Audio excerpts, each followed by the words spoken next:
সুপ্রিয় ভিউয়ার্স, আজকে আমরা অষ্টম শ্রেণীর একটা উৎপাদক বিশ্লেষণ সমস্যা সমাধান করছি।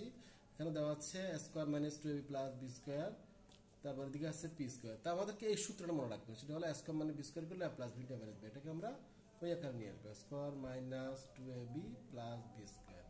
পি স্কোয়ারটা আমরা আলাদা লিখলাম, ঠিক আছে বন্ধুরা? তাহলে এটা কার সূত্র হয়? এ মাইনাস বি হোল স্কোয়ার, এটা হলো পি স্কোয়ার। তাহলে এটাকে আমরা এ ধরবো, এটাকে আমরা বি ধরবো। তাহলে এই সূত্রের সাহায্যে আমরা করবো এ প্লাস বি।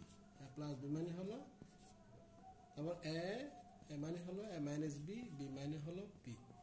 তাহলে কি হয়? এখন আমরা যদি সেকেন্ড পার্ট তুলে ফেলি, এখন এ মাইনাস বি প্লাস পি, এ মাইনাস বি মাইনাস পি। ঠিক আছে বন্ধুরা? অর্থাৎ বিশ্লেষণ অঙ্কগুলো অনেক সহজ, তাই না?